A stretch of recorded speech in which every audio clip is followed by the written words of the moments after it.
സംശയങ്ങളിലേക്ക് എടുക്കാം. ഒരു സംശയം ഇതായിരുന്നു, വിശ്വാസം മാത്രം മതിയോ, പ്രവൃത്തി കൂടി വേണോ? ഇല്ലേ, പ്രവൃത്തി തീർച്ചയായിട്ടും വേണം.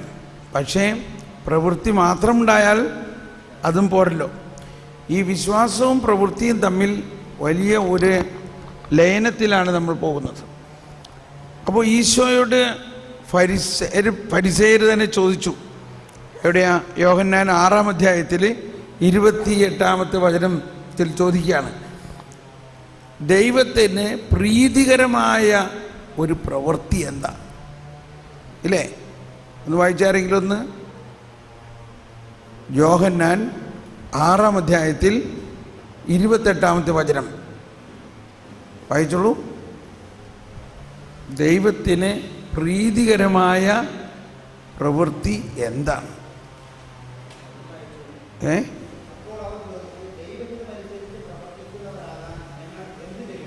എന്താ ഒന്നുകൂടി പറഞ്ഞ? ദൈവത്തിന് ദൈവഹിതമനുസരിച്ചുള്ള പ്രവർത്തിക്കുന്നവരാകാൻ ഞങ്ങൾ എന്ത് ചെയ്യണം? മനസ്സിലായോ? അവരുടെയും ഫോക്കസ് മുഴുവനും പ്രവൃത്തിയാണ്. പ്രവൃത്തി എന്ന് പറഞ്ഞാൽ ഞങ്ങൾ 10 പ്രമാണങ്ങൾ കൃത്യമായി പ്രാവർത്തികമാക്കണം എന്നുള്ളൊരാശയം കൂടിയാണ് അതിൽ ധ്വനിക്കുന്നത്. പക്ഷേ എങ്കിലും ഇവിടെ പ്രവൃത്തി എന്നുള്ള വാക്ക് അവിടെ വരുന്നുണ്ട്, ഇല്ലേ? അതിന് ഈശോ കൊടുത്ത ഉത്തരം നോക്കിയേ. ഇതാണ് ദൈവഹിതമനുസരിച്ചുള്ള പ്രവൃത്തി. എന്താണ് പ്രവൃത്തി? അവിടുന്ന് അയച്ചവനിൽ വിശ്വസിക്കുക. ആലോചിച്ച് നോക്കിയേ, ഇല്ലേ? നമ്മൾ വിശ്വാസത്തെ ഒരു പ്രവൃത്തിയായിട്ട് സാധാരണ കാണാറുണ്ടോ? അതാണ്, നമ്മൾ എന്തെല്ലാം പ്രവൃത്തി ചെയ്താലും വിശ്വാസത്തിൽ അധിഷ്ഠിതമായിട്ടൊരു പ്രവൃത്തിക്കാണ് രക്ഷ. ഇപ്പോൾ നോർത്ത് ഇന്ത്യയിലെല്ലാം പണ്ട് ഒരുപാട് ദരിദ്രരെ സഹായിക്കുന്ന പ്രവൃത്തി ഇവിടെ ചെയ്യുന്നുണ്ട്. ചെയ്യണം, ദരിദ്രരെ തീർച്ചയായിട്ടും നമ്മൾ സഹായിക്കണം. ഈശോ തന്നെ പറഞ്ഞു, എന്താ?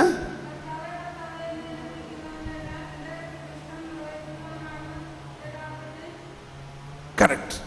അത് ഇതുമായിട്ട് ബന്ധപ്പെടുത്തി നമുക്ക് പോകാവുന്നതാണ്. അപ്പോൾ അവിടെ വേറൊരു കാര്യമുണ്ട്. കർത്താവേ കർത്താവേ എന്ന് വിളിക്കുന്നവനല്ല. അതും ഈ ഫരിസേയരെ കുറിച്ചാണ് പറയണത്. ഇത് മലയിലെ പ്രസംഗത്തിൻ്റെ അവസാനത്തിൽ, മലയിലെ പ്രസംഗത്തിൻ്റെ 3 ഭാഗമാണ്. 5 അധ്യായം, 6-ാം അധ്യായം, 7-ാം അധ്യായം. അത് ഞാൻ പിന്നെ പറയാം, ഇത് കഴിയട്ടെ കേട്ടോ. ഇവിടെ അപ്പം ഞാൻ പറയാണ്, ഉത്തരേന്ത്യയിലെല്ലാം ഒരുപാട് പാൽപ്പൊടിയും പാലും പശുവിനെ വരെ കൊടുത്തിട്ടുണ്ട്. നല്ല കാര്യമാണ്. അവരുടെ വയറ്റിൽ അവർക്ക് കഴിക്കാൻ എന്തെങ്കിലും വേണ്ടേ? പക്ഷെ അത് കഴിഞ്ഞ് അത് നിർത്തി കഴിഞ്ഞപ്പോൾ അവർ പോയി. പാൽപ്പൊടിയും പശുവും നിർത്തി കഴിഞ്ഞപ്പോൾ അവർ പോയി. പിന്നെ അവർ ഈ വിശ്വാസത്തിൽ നിൽക്കേണ്ട വിശ്വാസിയുടെ കൂട്ടായ്മ വിട്ടു എന്ന് വിചാരിച്ച് കൊടുക്കണ്ടെന്നല്ല പറയണത്. അതിനോടൊപ്പം എന്ത് കൊടുക്കണം? ദൈവവചനവും കൂടി കൊടുക്കണം, വിശ്വാസം കൂടി കൊടുക്കണം.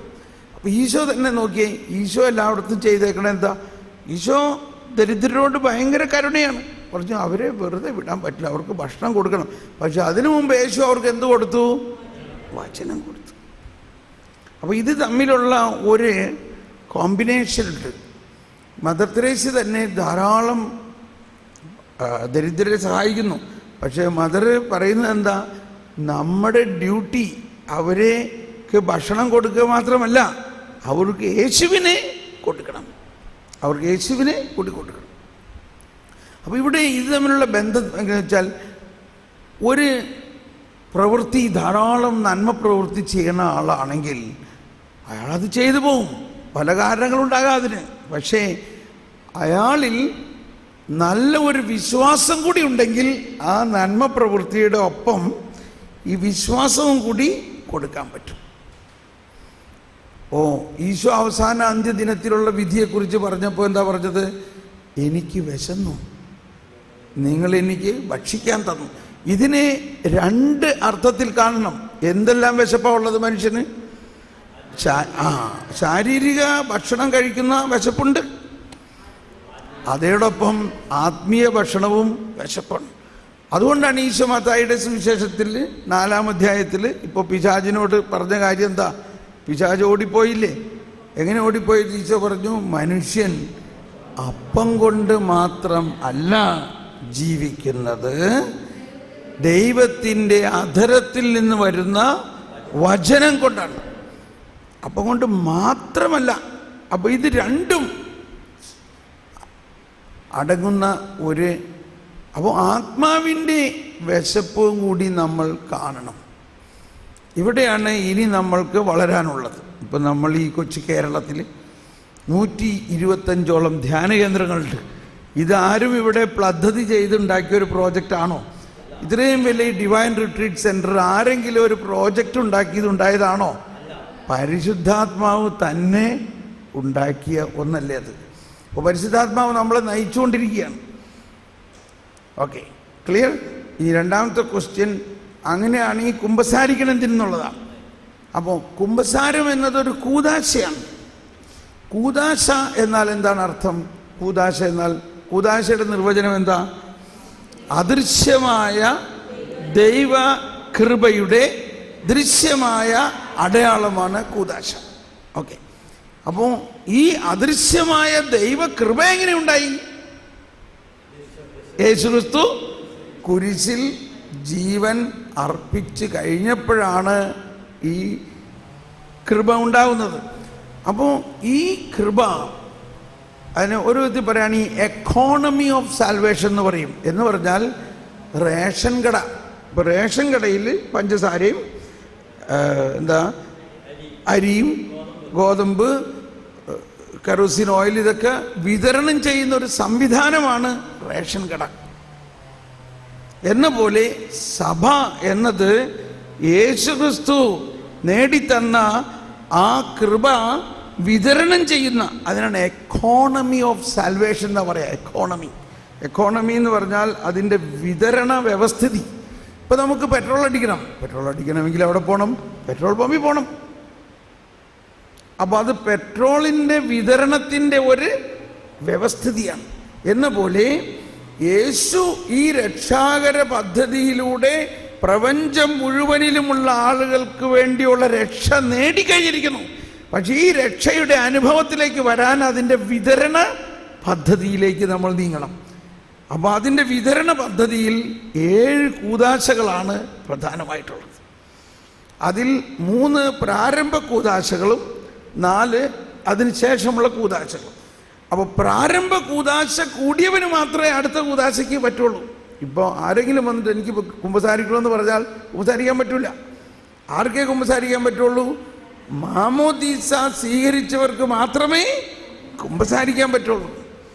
അപ്പോൾ ആ വിതരണ പദ്ധതിയുടെ ഒരു ഭാഗമാണത്. അപ്പോൾ അത് വളരെ വലിയൊരു ആനുകൂല്യമാണ്. യേശു രക്ഷ നടത്തിക്കഴിഞ്ഞു, രക്ഷാകര പദ്ധതി നമുക്ക് നൽകിക്കഴിഞ്ഞു. ആ രക്ഷാകര പദ്ധതിയിലൂടെ പാപവിമോചനം മാത്രമല്ല, ഒരുപാട് കാര്യങ്ങൾ അതിൽ നടക്കുന്നുണ്ട്. അത് നമ്മളിനി അടുത്ത് കൂദാശകളെക്കുറിച്ചൊക്കെ പഠിക്കുമ്പോൾ മനസ്സിലാവും. ഈ കൃപ, അതാണ് ഞാൻ ഒരു പ്രാവശ്യം പറഞ്ഞു, കൃപയിൽ നിരവധി പ്രവർത്തനങ്ങളുണ്ട്. അപ്പോൾ ഞാനിങ്ങനെ ഈ കൈകൊണ്ട് കാണിക്കുന്നത് തന്നെ അതിനൊരു സിംബോളാണ്. വേണ്ട, ഇതിങ്ങനെ ഒറ്റവരലല്ല, നിരവധി പ്രവർത്തനങ്ങൾ കൃപയിലുണ്ട്. ഒരു പ്രവർത്തനമല്ല, നിരവധി പ്രവർത്തനങ്ങൾ. അപ്പോൾ ഓരോ കൂദാശയിൽ തന്നെ, ഇപ്പോൾ കുമ്പസാരം എന്ന കൂദാശയിൽ തന്നെ, ഒരു മിനിറ്റ് ഇപ്പോൾ അന്നേരം ഈ വെള്ളം കൊടുത്ത്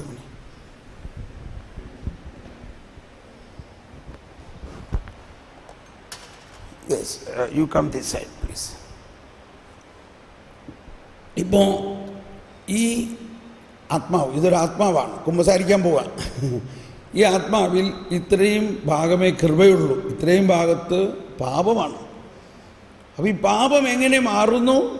പാപം മാറുന്നത്, ഒഴിച്ചോളൂ, കൃപ ഇതിലേക്ക് നിറയുമ്പോൾ തുറക്കും. വെള്ളം തീർന്നിട്ടുണ്ടാവും. Yes, open it. കണ്ടോ, കുമ്പസാരം ആരംഭിച്ചു. ഇത്തിരി പൊക്കി പിടിച്ചോ. കുമ്പസാരം ആരംഭിച്ചു. ഇത് കണ്ടോ, കുറച്ചുകൂടി ഒഴിച്ചോ. കുമ്പസാരത്തിൽ കൃപ നിറഞ്ഞു. മതി മതി മതി മതി മതി മതി. Full of grace. ഇപ്പം എന്ത് സംഭവിച്ചു? കൃപ നിറഞ്ഞു. Thank you. അപ്പോൾ കുമ്പസാരം പലപ്പോഴും നമ്മൾ പാപത്തെ അകറ്റുന്ന ഒന്ന് ആണെന്നാണ് സാധാരണ മനസ്സിലാക്കുന്നത്. അല്ല, അതാണ്. പക്ഷേ അതോടൊപ്പം എന്ത് സംഭവിക്കുന്നു? കൃപയാണ് അവിടുത്തെ പ്രധാന വിഷയം. കൃപ നിറയുന്നു. അതോടൊപ്പം വേറെ ഒരുപാട് കാര്യങ്ങൾ കുമ്പസാരത്തിൽ സംഭവിക്കും. അപ്പോൾ അത് നമുക്ക് പിന്നെ പഠിക്കാം. ഇനി മൂന്നാമത്തെ ഒരു ചോദ്യം എന്തായിരുന്നു?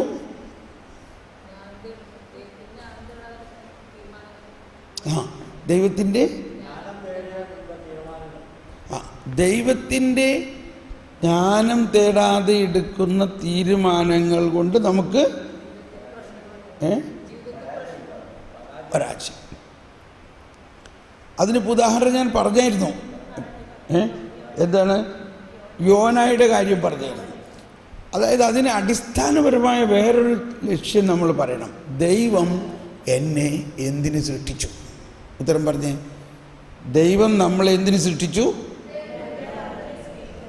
ഒറ്റ വാക്കിൽ, ദൈവം നമ്മെ ദൈവത്തിന് വേണ്ടി സൃഷ്ടിച്ചു.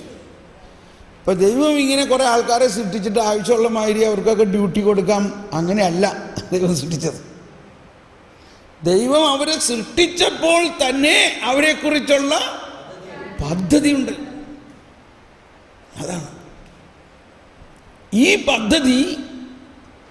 ദൈവത്തിൻ്റെ ജ്ഞാനത്തിലൂടെയാണ് നമുക്ക് മനസ്സിലാവുള്ളൂ. ഇപ്പോൾ ഞാനൊരു എൻജിനീയറായിട്ട് ഒരുപാട് കാലം ജോലി ചെയ്തിരുന്ന എനിക്കൊരു 40 വയസ്സായപ്പോഴാണ് പരിശുദ്ധാത്മാവിൽ നിറഞ്ഞ് പരിശുദ്ധാത്മാവ് എന്നോട് സംസാരിക്കുകയാണ്. ദൈവം സംസാരിക്കുകയാണ്, നിന്റെ വിളി ഇതല്ല. അല്ലെങ്കിൽ വിളിക്കുള്ളിലൊരു വിളി പോലെയായിരിക്കും. എന്നോട് പറയുകയാണ്, നീ എനിക്ക് വേണ്ടി പോകാമോ? വിളവ് വളരെ, വേലക്കാർ ചുരുക്കം, ആരെനിക്കായി പോകും? നീ എനിക്ക് വേണ്ടി പോകാം. ഞാൻ ജീവിതത്തിൽ ഒരിക്കലും ചിന്തിച്ചിട്ടില്ല ഈ സുവിശേഷ പ്രഘോഷണം ചെയ്യുന്നോ അതിനെനിക്കൊരു വിളിയുണ്ടെന്നോ ഒന്നും എൻ്റെ മനസ്സിലുണ്ടായിട്ടില്ല. എനിക്ക് അത്ഭുതം തോന്നി, ഇതെന്തി പറഞ്ഞു ഞാനൊരു സുവിശേഷം പ്രസംഗിക്കണോ? ഞാൻ വളരെ പേര് കേട്ട ഒരു എൻജിനീയറായിരുന്നു അന്നത്തെ കാലത്ത്. മനസ്സിലായിട്ടുണ്ടോ? ഒരുപാട് വലിയ വലിയ ഫാക്ടറികളിൽ ആർക്കും ചെയ്യാൻ പറ്റാത്ത പല പ്രശ്നങ്ങളും ഉണ്ടെങ്കിൽ ഒറ്റ ഉത്തരവുള്ളൂ, തോമസ് പോളിനെ വിളിക്കുക. അങ്ങനെയായിരുന്നു. ഒരുപാട് പ്രശ്നങ്ങൾക്ക് വേണ്ടി പരിഹാരം ഞാൻ അവിടെ ചെല്ലുമ്പോൾ, അന്നും ഈ ജ്ഞാനത്തിൻ്റെ ഒരു കാര്യമാണ്. അന്ന് ഞാൻ ജ്ഞാനവുമായിട്ട് വളരെ സ്നേഹത്തിലായിരുന്നു. അവിടെ ചെന്ന് ജ്ഞാനത്തിന് വേണ്ടി ഞാൻ പ്രാർത്ഥിക്കുമ്പോൾ ഈ പ്രശ്നത്തിന് ഉത്തരം കിട്ടി, പ്രശ്നം പരിഹരിക്കും. അങ്ങനെ ഞാൻ പേര് കേട്ട ഒരാളായി മാറി. അങ്ങനെയെല്ലാം ഇരിക്കുമ്പോഴാണ് കർത്താവ് പറയണത്, എനിക്ക് വേണ്ടി പോകണം. ഞാൻ പറയാണ്, യെസ്, ഞാൻ പോകാം. എന്താ പറഞ്ഞേ? ഞാൻ പോകാം, ഞാൻ പോകാം, ലോകത്തിൻ പ്രകാശമായി ഭൂമിതൻ ഉപ്പായി ഞാൻ പോകാം. മനസ്സിലായി? അന്നു മുതൽ എൻ്റെ ജീവിതം കംപ്ലീറ്റ് മാറി. ഇന്നെനിക്ക് വളരെ വളരെ എന്ന് പറഞ്ഞാൽ എനിക്ക് ഇത്രയും നന്ദിയും സന്തോഷവും. ഞാൻ ഈ ടാറ്റയ്ക്കും ബിർളയ്ക്കും വേണ്ടി എന്തോരം കഷ്ടപ്പെട്ടിട്ടുണ്ട്. അതും 5 ദിവസമൊക്കെ നിന്ന നിലയിൽ ഫുൾ ഡേ ആൻഡ് നൈറ്റ് ഞാൻ ടാറ്റ കമ്പനിയിൽ ജോലി ചെയ്തിട്ടുള്ളതാണ്. ഇന്ന് 5 ദിവസം ഡേ ആൻഡ് നൈറ്റ് ധ്യാനിപ്പിക്കുമ്പോൾ അതിനെ തമ്മിൽ തുലനം ചെയ്യുമ്പോൾ എന്താ വ്യത്യാസം നോക്കിയേ ഇല്ലേ? സത്യം പറയുകയാണെങ്കിൽ ഈ പണിയെടുത്തുകൊണ്ടൊന്നും ഒരു കാര്യം ഉണ്ടായില്ല. ഈ മുടി മുഴുവനും പോയി എന്നുള്ളത് ഇട്ടിട്ട് എന്ന് വിചാരിച്ച് ഈ ജോലിയുടെ മഹത്വം ഞാൻ ഓരോരുത്തരുടെ വിളിയാണത്. സുവിശേഷ വേലയും നെറ്റിയിലെ വേർപ്പുകൊണ്ട് തന്നെയല്ലേ ഇപ്പോഴും. നെയ്യാറ്റിൻകരയെന്ന് വന്ന് ഈ 5 ദിവസം നെയ്യാറ്റിൻകരയിൽ ആ ചൂട്ടിൽ കേട്ട് ദൈവമേ, ഇങ്ങനെ എപ്പോഴും ഞാൻ ഈ രക്തമല്ല ഈ വേർപ്പിങ്ങനെ വടിക്കുമ്പേ അങ്ങോട്ട് വരട്ടെ, നെറ്റിയിലെ വേർപ്പാണ്. ചിലർ വിചാരിക്കുന്നത് നെറ്റിയിലെ വേർപ്പെന്ന് പറഞ്ഞാൽ ഈ അധ്വാനിക്കുന്നത് മാത്രമാണെന്നുള്ളതാണ്. എല്ലാ ജോലിക്കും വേർപ്പുണ്ട്.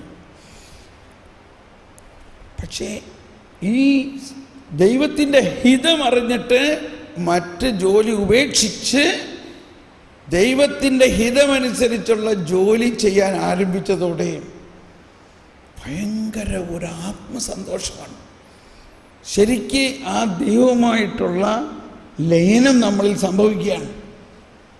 അത് 100%, 100% ഇതാണ് നമ്മുടെ ജീവിതത്തിൻ്റെ വിജയം. അതുകൊണ്ടാണ് സ്വർഗസ്ഥനായ പിതാവേ എന്നുള്ള പ്രാർത്ഥനയുടെ തന്നെ പ്രധാന ഒരു കാര്യം, അങ്ങയുടെ ഹിതം സ്വർഗത്തിലെ പോലെ ഭൂമിയിലാകട്ടെ. ഇതൊരുപക്ഷെ പിന്നീട് ക്ലാസ് എടുക്കുമ്പോൾ വരും. ആരെങ്കിലും ചിന്തിച്ചിട്ടുണ്ടോ എങ്ങനെയാണ് സ്വർഗത്തിലെ ഹിതം? എന്തുദ്ദേശത്തിലാണ് പ്രാർത്ഥിക്കണേ? നമ്മളതിൻ്റെ അർത്ഥമൊന്നും ശരിക്കും മനസ്സിലാക്കാതെ ഇങ്ങനെ പറഞ്ഞു പോവുക. സ്വർഗത്തിൽ ഹിതം എങ്ങനെയാ? സ്വർഗത്തിൽ ഹിതം, ദൈവഹിതവും സ്വർഗവാസികളുടെ ഹിതവും ഇങ്ങനെ വെൽഡ് ചെയ്ത് പിടിപ്പിച്ചേക്കണമായിരിക്കുക. Fused, it is fused. അവരുടെ ദൈവഹിതവും അവരുടെ ഉള്ള സ്വർഗവാസികളുടെ ഹിതവും ഇങ്ങനെ ഫ്യൂസ്ഡാണ്. എന്ന് പറഞ്ഞാൽ ദൈവഹിതം മാത്രമേ അവർക്ക് ചെയ്യാൻ പറ്റുന്നുള്ളൂ. അങ്ങനെ ഒരവസ്ഥ ഈ ഭൂമിയിൽ ഉണ്ടാകണമെന്നാണ് പറയുന്നത്. അങ്ങയുടെ ഹിതം സ്വർഗത്തിലെ പോലെ എന്നിലാകണം, ഭൂമിയിലാകണം. അങ്ങനെ എല്ലാവരും, ഭൂമിയിലുള്ള എല്ലാവരും ദൈവഹിതമനുസരിച്ചാകുമ്പോൾ ഭൂമി എന്തായി മാറി? ഭൂമി സ്വർഗമായി. അതാണ് ദൈവരാജ്യത്തിൻ്റെ പൂർണ്ണമായ അവസ്ഥ എന്ന് പറയുന്നത്. സ്വർഗവും ഭൂമിയും ഒരുപോലെ ആവും. അപ്പോൾ ജീവിതം വളരെ എളുപ്പമാകും. വാസ്തവത്തിൽ അതാണ് ആത്മാവിനാൽ നയിക്കപ്പെടുന്നത്. നമ്മൾ പറഞ്ഞല്ലോ, ആദ്യത്തെ ആ മത്തായി ലൂക്ക 4 പറഞ്ഞില്ലേ, അവൻ ആത്മാവിനാൽ നിറഞ്ഞ് ജോർദാനിൽ നിന്നും ഗലീലയിലേക്ക് വന്നു. പിന്നെന്ത് സംഭവിച്ചു? ആത്മാവ് അവനെ മരുഭൂമിയിലേക്ക് നയിച്ചു. കണ്ടോ? അപ്പോൾ ആത്മാവിനാൽ നയിക്കപ്പെടുക എന്ന ആത്മാവിനാൽ നയിക്കപ്പെടുക എന്ന് പറഞ്ഞാൽ എളുപ്പം മനസ്സിലാകാൻ, ഇപ്പോൾ നമ്മുടെ വണ്ടി ഓടിക്കുമ്പോൾ നാവിഗേറ്ററോ എന്താണെന്ന് ഇവിടെ പറയാം, നാവിഗേറ്റർ എന്നാണോ GPS എന്നാണോ? GPS. ഈ GPS നമ്മൾ ചെന്നെത്തേണ്ട അഡ്രസ്സ് അങ്ങ് കൊടുത്തു കഴിഞ്ഞാൽ ഈ GPS നമ്മളോട് സംസാരിക്കുകയാണ്. ഗോ സ്ട്രെയിറ്റ്, 200 മീറ്റർ മുന്നോട്ട് പോയിട്ട് അടുത്ത റൈറ്റ് ടേൺ എടുത്തിട്ട് പിന്നെ ലെഫ്റ്റ് എടുത്ത് പോകും. ഓക്കെ, നമ്മളൊന്നും അറിയണ്ട. ഓരോ ടേണിങ് കഴിയുമ്പോഴും GPS നമ്മളോട് ഇങ്ങനെ പറഞ്ഞുകൊണ്ടിരിക്കുന്നു, നമ്മളതനുസരിച്ച് വണ്ടി ഓടിക്കുന്നു. ഇല്ലേ? ഈ കാലഘട്ടത്തിലെ ഏറ്റവും നല്ല ഒരു ഉപകരണമാണത്. ആണോ ഇല്ലയോ? ഇതിവിടെ ഒന്നുമല്ല, വേറെ മറ്റു രാജ്യങ്ങളിൽ നമ്മൾ എവിടെ ചെന്നാലും ഈ GPS ഓൺ ചെയ്ത് അതിനകത്താണ്. ഇതുപോലെയാണ് ആത്മാവ് നമ്മളെ നയിക്കുക എന്ന് പറയുന്നത്. ആത്മാവിനാൽ നയിക്കപ്പെടുമ്പോൾ ദൈവഹിതം ഇങ്ങനെ ഓട്ടോമാറ്റിക്കായിട്ട് ഇങ്ങനെ വന്നുകൊണ്ടിരിക്കുകയാണ്. ഓരോ ആത്മാവിനെയും ദൈവം നയിക്കുന്നു. ഇപ്പം അപ്പസ്തോല പ്രവർത്തനങ്ങളിൽ ഈ കാലഘട്ടത്തിൽ നമ്മൾ അപ്പസ്തോല പ്രവർത്തനങ്ങളല്ലേ വായിച്ചുകൊണ്ടിരിക്കുന്നത്. നോക്കി, അതിനകത്ത് പീലിപ്പോസ് രാവിലെ ഇരുന്ന് പ്രാർത്ഥിക്കാതിരുന്നായിരിക്കും. പീലിപ്പോസിനോട് കർത്താവ് പറഞ്ഞു, എനിക്ക് എവിടേക്കാ? ആ വഴിയിലേക്ക് പോകും. എന്തിനാ അങ്ങോട്ട് പോണേ? അത് ചോദിക്കല്ലേ പീലിപ്പോസ്. എന്തിനാ ഇപ്പം ഈ വെളുപ്പാങ്കാലത്ത് അവിടെ ആ വഴിയിൽ പോണത്? എണീറ്റ് ആ വഴിയിൽ നടക്കാൻ പറയാൻ. ഏത് വഴിയിൽ? ജെറീക്കോയിൽ നിന്ന് അങ്ങനെ ആ വഴിയിലേക്ക് ചെന്ന് കഴിഞ്ഞു. കണ്ടോ, പീലിപ്പോസിനെ ആത്മാവ് നയിക്കുകയാണ്. എണീറ്റ് ആ വഴിയിലേക്ക് പോകും. അവിടെ ചെന്നിട്ടും പറയാണ്, ഇനി അങ്ങോട്ട് മുന്നോട്ട് നടന്നു. അപ്പോഴും പീലിപ്പോസിന് ഒരൈഡിയ ഇല്ല, എന്തിനാണ് ഈ വെളുപ്പാങ്കാലത്ത് ഈ വഴിയിൽ നടത്തുന്നത്, ഗാസായിലേക്കുള്ള വഴിയിൽ. കുറേ നടന്നു കഴിഞ്ഞപ്പോൾ പറയാണ്, ഒരു രഥം വരണ കണ്ടോ? കാണുന്നുണ്ടല്ലോ, അതിൻ്റെ അടുത്ത് ചേർന്ന് നടക്കുക. ഓക്കെ, അതിൻ്റെ അടുത്ത്. അപ്പോഴും എന്തിനാണെന്ന് അറിഞ്ഞൂടാ. ഇങ്ങനെയാണ് ഈ ആത്മാവ് നയിക്കുന്നത്. എന്തിനാണെന്ന് നമ്മൾക്ക് പെട്ടെന്ന് മനസ്സിലാവില്ല, പറയുകയില്ല. പക്ഷെ നമ്മൾ വിശ്വസിച്ചോളണം. ആത്മാവ് നയിക്കുമ്പോൾ അവിടെ ചെല്ലുമ്പോൾ അത് ആത്മാവ് പറഞ്ഞു തരുമെന്ന് നല്ല ബോധ്യമുണ്ടാവും. അവിടെ ചെന്ന് രഥത്തിൻ്റെ അടുത്ത് ചെന്നപ്പോഴാണ് കേൾക്കണത്, അതിൻ്റെ അകത്തുനിന്ന് ഒരാളിങ്ങനെ വായിച്ചുകൊണ്ടിരിക്കുകയാണ്. എന്താ വായിച്ചുകൊണ്ടിരിക്കുന്നത്? നിൻ്റെ പാപങ്ങളാണല്ലോ ഞങ്ങളെ, അല്ലെങ്കിൽ എന്താണ്, അവൻ വേദനിക്കണം എന്നത് അവിടുത്തെ ഹിതമായിരുന്നു, നിങ്ങളുടെ പാപങ്ങളാണവനെ. ഇതൊക്കെ വായിച്ചപ്പോൾ ഉടനെ ഫിലിപ്പോസിലെ പ്രവാചകൻ അല്ലെങ്കിൽ അപ്പസ്തോൽ, ഫിലിപ്പോസ് ഒരു അപ്പസ്തോലിനാണെന്ന് മനസ്സിലാക്കണം. ഒരു ബിഷപ്പാണ്, അപ്പസ്തോലിനാണ്, അങ്ങനെയാണ് ഈ നയിക്കണത്. അതിൻ്റെ അകത്ത് ചാടി കയറിയിട്ട് ചോദിക്കുകയാണ്, അതെ ഈ വായിക്കുന്നത് എന്താണെന്ന് മനസ്സിലാവുന്നുണ്ടോ? എങ്ങനെ മനസ്സിലാവാനാ? ആരെങ്കിലും വ്യാഖ്യാനിക്കാൻ ആളില്ലെങ്കിൽ എങ്ങനെ മനസ്സിലാക്കാൻ? ഒന്ന് ശ്രദ്ധിക്കണം. ആ ഒരു ഷണ്ഠനെ വചനം യേശുക്രിസ്തുവിനെ കുറിച്ച് വ്യാഖ്യാനിക്കാൻ വേണ്ടി ഒരു അപ്പസ്തോലനെ പരിശുദ്ധാത്മാവ് വെളുപ്പം കാലത്ത് നടത്തിക്കൊണ്ട് പോയാണ്ടോ? നമ്മൾ കുറേ ആയിരക്കണക്കിന് ആൾക്കാരുണ്ടെങ്കിലേ സുവിശേഷ വേല നടക്കുള്ളൂ എന്ന് വിചാരിക്കരുത്. ഒരാത്മാവിന് വേണ്ടി. ഇത് ആത്മാവിനാൽ നയിക്കുന്നതാണെന്ന് മനസ്സിലാവണില്ലേ? കൃത്യം. അയാള് ഇത് കേട്ടിട്ട് അങ്ങ് അത്ഭുതപ്പെട്ടു. ഓഹോ, ഇത് ഈ കർത്താവ് ഈശോ മിശിഹായെ കുറിച്ചാണോ പറഞ്ഞിരിക്കുന്നത്? എന്നാ പിന്നെ കാര്യങ്ങളൊക്കെ പറഞ്ഞു കഴിഞ്ഞപ്പോൾ എന്നാ പിന്നെ ഞാൻ വിശ്വസിക്കുന്നു, എനിക്ക് വേഗം മാമോദീസ തായോ. ഒരു പള്ളിയിലോ പള്ളിക്കണക്കോ ഒന്നും എഴുതിയില്ല. അവിടെ വെള്ളം കണ്ട ഉടനെ തന്നെ അവിടെ പിടിച്ച് മുക്കി മാമോദീസ കൊടുത്തു.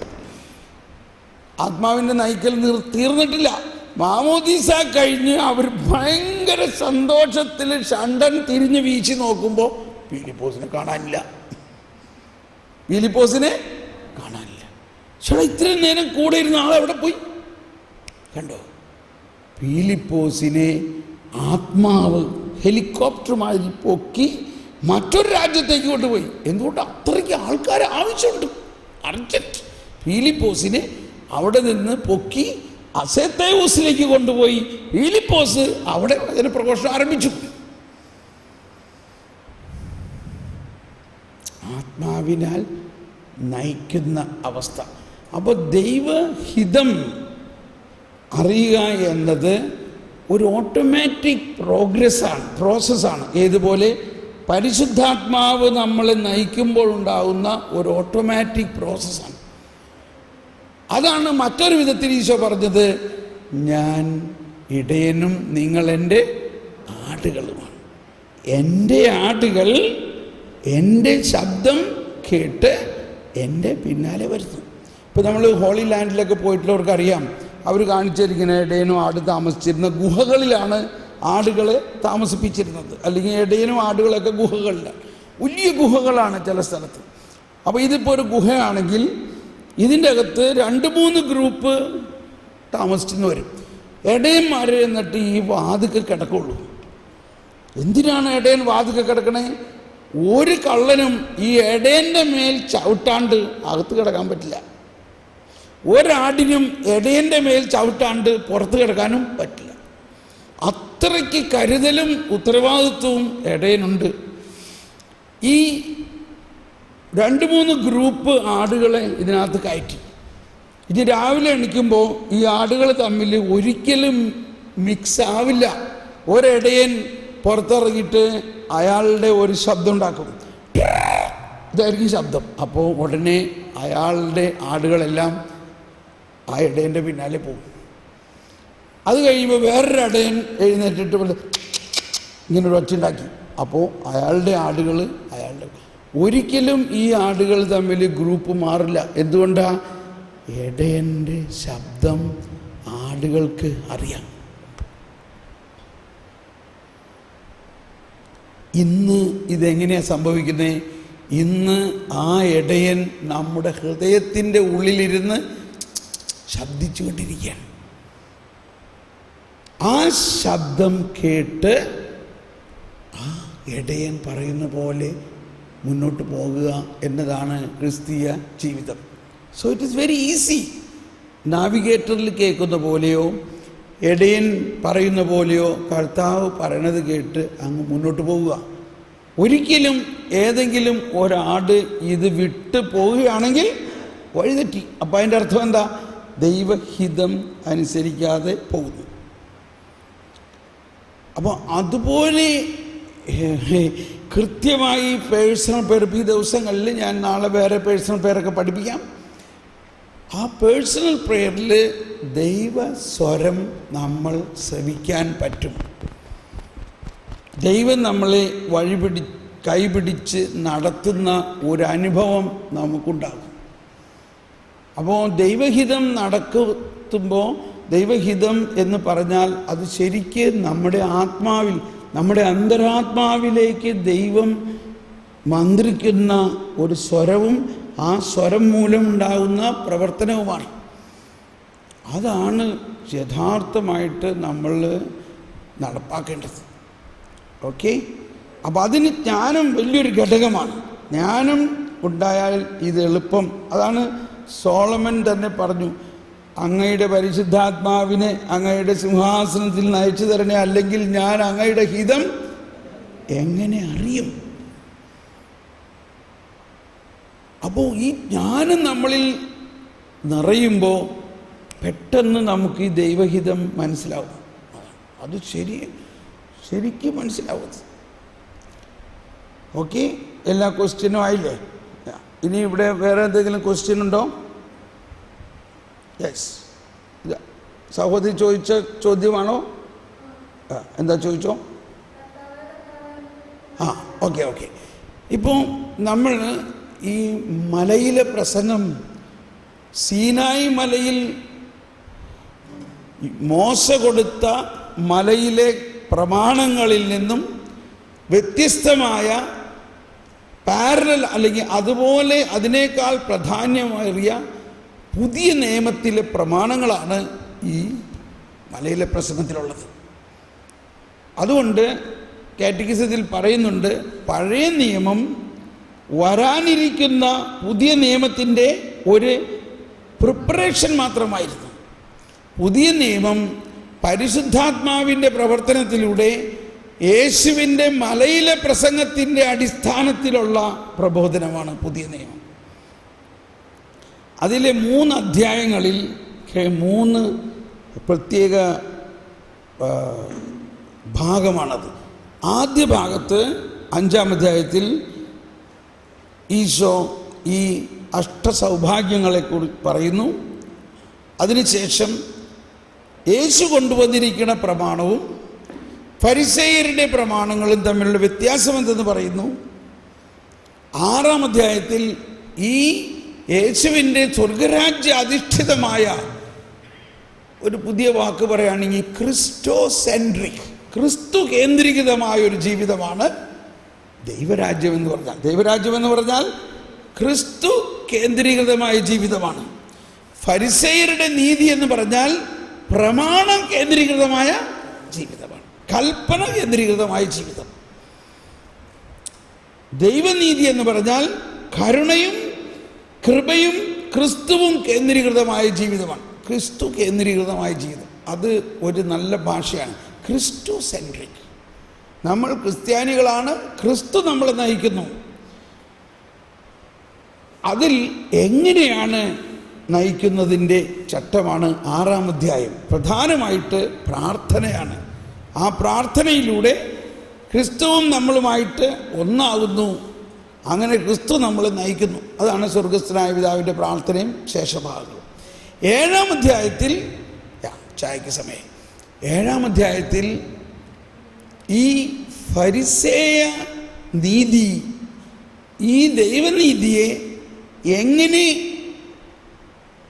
എങ്ങനെ അത് തമ്മിൽ കോൺട്രഡിക്ഷൻ ഉണ്ടാകുന്നു എന്നുള്ളതാണ് 7-ാം അധ്യായം മുഴുവനും പറയണം. അതാണ് നിങ്ങൾ ആരെയും വിധിക്കരുത്, നീ വിധിക്കുമ്പോൾ നിന്നെ തന്നെ വിധിക്കുന്നു. അപ്പോൾ അത് ഫരിസേയരാണ് മറ്റുള്ളവരെ വിധിക്കുന്നത്. അങ്ങനെ ഓരോന്നും. അതിൻ്റെ അവസാനത്തിൽ ഈ മലയിലെ പ്രസംഗത്തിൻ്റെ മുഴുവനും സാംശീകരണമാണ്. അതിനെ മുഴുവനും സമ്മറൈസ് ചെയ്തുകൊണ്ട് രണ്ട് കാര്യം. അതിൻ്റെ ഏറ്റവും അവസാനം പറയുന്ന കാര്യം, ഞാൻ ഈ പറയുന്ന വാക്കുകൾ ശ്രവിക്കുകയും അതനുസരിച്ച് പ്രവർത്തിക്കുകയും ചെയ്യുന്നു. അപ്പോൾ ഈ ഞാൻ പറയുന്ന വാക്കുകൾ എന്ന് പറയുന്നത് ഈ പുതിയ നിയമമാണ്. അങ്ങനെ ചെയ്യുന്നവർ പാറമേൽ ഭവനം പണിത വിവേകം, ജ്ഞാനം, വിഷയമായില്ല അവിടെ, ജ്ഞാനം, വിവേകവതിയായ വ്യക്തിക്ക് തുല്യനാണ്. മഴ വന്നു, വെള്ളപ്പൊക്കമുണ്ടായി, കാറ്റൂതി, ആ ഭവനം വീണില്ല. എന്നാൽ ഞാൻ ഈ പറയുന്ന കാര്യങ്ങൾ കേൾക്കുകയും അത് പ്രാവർത്തികമാകാതെ ജീവിക്കുകയും ചെയ്യുന്നവൻ പൂഴിയിൽ വീട് പണിത വിവേകശൂന്യനായ വ്യക്തിയായിരിക്കും. വീണ്ടും മഴ പെയ്തു, വെള്ളപ്പൊക്കമുണ്ടായി, കാറ്റൂതി, ആ ഭവനം വീണു. കേട്ടോ? അപ്പോൾ വെള്ളപ്പൊക്കവും കാറ്റും മഴയും കോമണാണ്, ഇതെല്ലായിടത്തും ഉണ്ടാവും. ആ വെള്ളപ്പൊക്കവും കാറ്റൂതലും എന്ന് പറഞ്ഞാൽ ഇന്ന് നമ്മുടെ ജീവിതത്തിൽ പാപത്തിൻ്റെയും അതിൻ്റെ എല്ലാ പ്രശ്നങ്ങൾ കൊണ്ടുണ്ടാകുന്ന കാര്യങ്ങളാണ്. അതിലെല്ലാത്തിലും ദൈവം നമ്മളെ സഹായിക്കും. എന്ത് ചെയ്താൽ മതി? ഈ യേശുവിൽ വിശ്വസിച്ചാൽ മാത്രം മതി. യേശുവിൻ്റെ ഈ പുതിയ കൽപ്പനകളും യേശുവിൻ്റെ കരുണയും യേശുവിൻ്റെ ദൈവരാജ്യത്തിൽ ചേർന്നാൽ മതി. അപ്പോൾ ഫരിസേയരും നിയമജ്ഞരും കർത്താവേ കർത്താവേ എന്ന് വിളിച്ച് ഒരുപാട് അവർ പ്രാർത്ഥിക്കുന്നു. പക്ഷേ ഇവിടെ അവർ ദൈവഹിതമനുസരിച്ച് പ്രവർത്തിക്കുന്നില്ല എന്ന് പറയുന്നത് എന്താണ്? അവിടുത്തെ ദൈവഹിതം, ദൈവം അയച്ച യേശുവിൽ അവർ വിശ്വസിക്കുന്നില്ല. എന്തോ ഒരു വലിയ പ്രശ്നമാണെന്നറിയാം. അവർ പറയുന്നത് ഞങ്ങൾക്ക് അബ്രാഹം ഉണ്ട്, ഞങ്ങൾക്ക് മോശയുണ്ട്, മോശ എന്ന കൽപ്പന ഞങ്ങൾ കൃത്യമായിട്ട് അനുസരിക്കണം. അപ്പോൾ ഇതാണ് ഇനി നമ്മൾ പഠിക്കാനുണ്ട്. കൽപ്പന അനുസരിക്കുന്നത് കൊണ്ട് ആരും നീതീകരിക്കപ്പെടില്ല എന്ന് പൗലോസ്ലീഹയുടെ ലേഖനങ്ങളിലും ഈശോ തന്നെ പറയുന്നുണ്ട്. പിന്നെ എങ്ങനെയാണ് നീതീകരിക്കപ്പെടുന്നത്? കർത്താവായ യേശുവിൽ വിശ്വസിക്കുമ്പോഴാണ് ദൈവനീതി ഉണ്ടാകുന്നത്. അപ്പോൾ കർത്താവേ കർത്താവേ എന്ന് വിളിക്കുന്നവരല്ല, ദൈവഹിതം പൂർത്തീകരിക്കും. അപ്പോൾ ദൈവഹിതം ഇപ്പോൾ അത് യോഹന്നാൻ 6:29 കൂടി കണക്ട് ചെയ്യുമ്പോൾ കൃത്യമായില്ലേ? അതാണ്. പിന്നെ വീണ്ടും പറയുന്നുണ്ട്, അന്ന് നിങ്ങൾ പറയും ഞാൻ നിന്റെ നാമത്തിൽ പിശാചുക്കളെ ബഹിഷ്കരിച്ചു, നിന്റെ നാമത്തിൽ രോഗികളെ. ഇവിടെയും യേശുവിൽ വിശ്വസിച്ചാൽ മാത്രമേ നമ്മുടെ ജീവിതത്തിൽ നടക്കുള്ളൂ. യേശുവിൻ്റെ നാമത്തിൽ ആര് പറഞ്ഞാലും അത്ഭുതം നടക്കും. നടക്കുന്നത് എന്തുകൊണ്ടാണ്? യേശുവിൻ്റെ നാമത്തിൻ്റെ വിജയശക്തി കൊണ്ടാണ്. പക്ഷെ അതുകൊണ്ട് നീ ദൈവരാജ്യത്തിൽ പ്രവേശിക്കണമെന്നില്ല. ദൈവരാജ്യത്തിൽ പ്രവേശിക്കണമെങ്കിൽ നീ വ്യക്തിപരമായി യേശുവിനെ നാഥനും രക്ഷകനുമായി സ്വീകരിച്ചുകൊണ്ട് യേശു അർപ്പിച്ച ബലിയിലൂടെ കിട്ടുന്ന കൃപാവരം നമ്മൾ സ്വന്തമാക്കുമ്പോഴാണ് നമ്മൾ ദൈവരാജ്യത്തിൽ പ്രവേശിക്കുന്നത്. അത് കരുണയാണ്. ആ കരുണ നമ്മളിലേക്ക് സമൃദ്ധമായി ഒഴുകുന്നു, സമൃദ്ധമായി. അതിൻ്റെയൊക്കെ സങ്കീർത്തനമുണ്ട്. അങ്ങയുടെ വെള്ളച്ചാട്ടങ്ങളുടെ ഇരമ്പൽ കൊണ്ട് ആഴത്തെ വിളിക്കുന്നു. കണ്ടോ? വെള്ളച്ചാട്ടങ്ങളുടെ ഇരമ്പൽ കേട്ടാൽ മതി. വെള്ളച്ചാട്ടത്തിൻ്റെ അകത്ത് പോയി നിൽക്കാനായിട്ട് പറ്റുമോ? വെള്ളച്ചാട്ടത്തിൻ്റെ അകത്താർക്കയിൽ കയറാൻ പറ്റുമോ? അപ്പോൾ ദൈവത്തിൻ്റെ കരുണയും കൃപയും വെള്ളച്ചാട്ടം പോലെ ഒഴുകുകയാണ്. അങ്ങനെ തുള്ളി തുള്ളിയായിട്ടല്ല. ഒന്നിനും അതിനെ തടസ്സപ്പെടുത്താൻ സാധിക്കില്ല. നമ്മൾ പാപം ദൈവത്തിൻ്റെ കൃപയെ തടസ്സപ്പെടുത്തുന്നു. ഭയങ്കര തെറ്റാണ്. പാപം ദൈവത്തിൻ്റെ കൃപയെ തടസ്സപ്പെടുത്തുമെന്ന് വിചാരിച്ചാൽ തെറ്റല്ലേ? ദൈവത്തിൻ്റെ കൃപ വെള്ളച്ചാട്ടം പോലെ ഒഴുകുമ്പോൾ അതിൻ്റെ ഇടയ്ക്ക് വരുന്ന സകലത്തിനെയും അടിച്ച് തെറിപ്പിച്ചത് ഒഴുകുകയാണ്. മനസ്സിലായോ? ഇല്ലേ? ഇപ്പോൾ ഇടുക്കി ഡാമിൻ്റെ പൈപ്പ് ലൈനിൽ നിന്ന് വെള്ളം ഇങ്ങനെ ചാടുകയാണ്. അതിൻ്റെ ഇടയിൽ എന്തെങ്കിലും തടസ്സപ്പെടുത്താൻ പറ്റുമോ? എന്തെങ്കിലും തടസ്സപ്പെടുത്താൻ പറ്റുമോ? അപ്പോൾ ഇറ്റ്സ് ലൈക്ക് എ ടൊറന്റ്. ദൈവത്തിൻ്റെ കൃപ വെള്ളച്ചാട്ടം പോലെയാണ്. അതിനെ തടസ്സപ്പെടുത്താൻ ഒരു ശക്തിക്ക് സാധ്യമല്ല. അതാണ് സർവാധിപൻ എന്നൊക്കെ പറയുന്നതിൻ്റെ അർത്ഥം. അപ്പോൾ നമുക്ക് അടിസ്ഥാനപരമായി നമ്മളിൽ ഉണ്ടാകേണ്ട ഒരു വ്യത്യാസം, കർത്താവേ കർത്താവേ എന്ന് വിളിച്ചിരുന്നവരല്ല ദൈവരാജ്യത്തിൽ പ്രവേശിക്കുന്നത്. ദൈവത്തിൻ്റെ ദൈവഹിതം മനസ്സിലാക്കി. അതും ഈ പറഞ്ഞൊരു പോയിന്റിന് കണക്ഷനാണ് ഇല്ലേ, ദൈവഹിതം. ഓക്കെ, നമുക്ക് ഇപ്പോൾ ചായ കുടിക്കണം.